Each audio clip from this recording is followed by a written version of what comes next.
हमने 10 लाख का लक्ष्य रखा था और जहां हमारे सबसे ज़्यादा सदस्य बने हैं वो माननीय मुख्यमंत्री मनोहर लाल खट्टर जी की विधानसभा, करनाल विधानसभा से सबसे ज़्यादा सदस्य आम आदमी पार्टी के रजिस्टर हुए हैं। राज्यों में धीरे धीरे आपके प्रति मुखालफत बढ़ रही है, लोगों में नाराज़गी बढ़ रही है, तो चौथी पास राजा ने कहा सबको जेल में डाल दो। उस कहानी का एक प्रकरण है जो मैं आपके समक्ष रख रहा हूँ। तो देश में भी इस वक्त कुछ ऐसे हालात चल रहे हैं कि विपक्ष को पूरी तरह से जेल में डाल दो, गिरफ्तार कर लो, और वही वजह है कि सारी सरकारों के प्रति, भारतीय जनता पार्टी की सभी सरकारों के प्रति रोष लोगों में बहुत तेजी से बढ़ रहा है। जब हमने मेंबरशिप ड्राइव की तो उसके जो नंबर्स सामने आए हैं उसमें भी ये रिजेंटमेंट, ये नाराजगी साफ तौर पे नजर आती है। मैं कुछ आंकड़े आपके सामने रख रहा हूं जिससे आपको यह अंदाजा हो कि किस तरह की नाराजगी है। जब हमने मेंबरशिप ड्राइव के आंकड़े निकाल करके देखे तो सबसे पहले नंबर पे जो विधानसभाएं जहां हमारे सबसे ज्यादा सदस्य बने हैं वो माननीय मुख्यमंत्री मनोहर लाल खट्टर जी की विधानसभा, करनाल विधानसभा से सबसे ज्यादा सदस्य आम आदमी पार्टी के रजिस्टर हुए हैं। दूसरे नंबर पे वो मैं आपको मिल जाएगा, रिलीज में मिल जाएगा नंबर। दूसरे नंबर पे जो सबसे ज्यादा रजिस्ट्रेशन हुए वो डेप्यूटी सीएम, उप मुख्यमंत्री की कॉन्स्टिट्यूएंसी से उचाना से सबसे ज्यादा रजिस्ट्रेशन हुए हैं।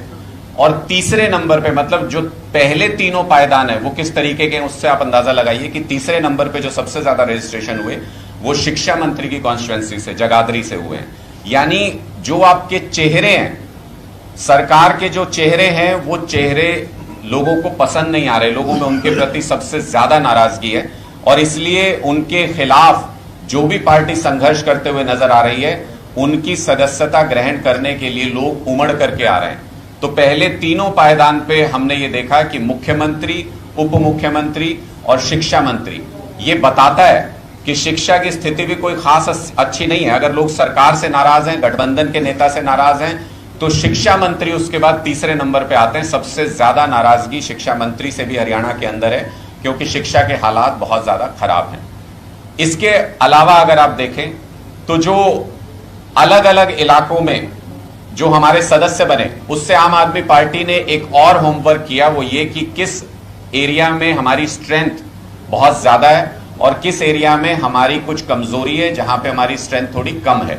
तो इससे हमें आत्मनिरीक्षण करके उन इलाकों में काम करने का भी मौका मिलेगा।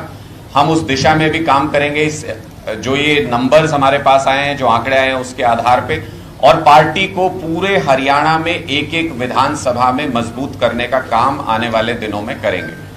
तो ये एक सक्सेसफुल ड्राइव रही। जब हम इसके बारे में शुरू में निर्णय ले रहे थे तो अशोक जी भी हैं, गुप्ता जी भी बैठे हैं, निर्मल जी भी बैठे हैं, हम ये डिस्कस कर रहे थे कि हमको अपना टारगेट क्या रखना चाहिए। तो हमको लग रहा था कि 5 लाख का टारगेट हमको रखना चाहिए क्योंकि हम एक शुरुआत कर रहे हैं। तो मेरे ख्याल से 5 लाख का टारगेट ठीक रहेगा। तो हमारी आपस में चर्चा हुई तो हमने ये कहा कि जब हम कोशिश कर रहे हैं तो हम एक महत्वाकांक्षी लक्ष्य रखते हैं, चाहे हम उसको हासिल कर पाए या नहीं कर पाए, लेकिन हम एक कोशिश जरूर करेंगे। हमने 10 लाख का लक्ष्य रखा था और मैं आज आपके सामने ये बताऊं कि हम में से ज्यादातर लोगों का ओपिनियन ये था कि शायद हम ये नंबर टच नहीं कर पाएंगे। बहुत महत्वाकांक्षी लक्ष्य है। मुझे बहुत खुशी है आज आपको ये बताते हुए कि हमने न सिर्फ उस लक्ष्य को पार किया बल्कि उससे लगभग 1,77,000 ज्यादा सदस्य हरियाणा में बने।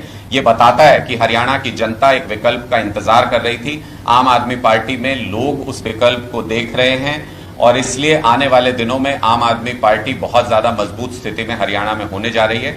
एक बहुत मजबूत लड़ाई मुद्दों की और जो अभिव्यक्ति की आजादी है उसकी एक बहुत मजबूत लड़ाई आम आदमी पार्टी हरियाणा के अंदर भी लड़ेगी आने वाले दिनों में। मैं अशोक तंवर जी से निवेदन करूंगा कि वो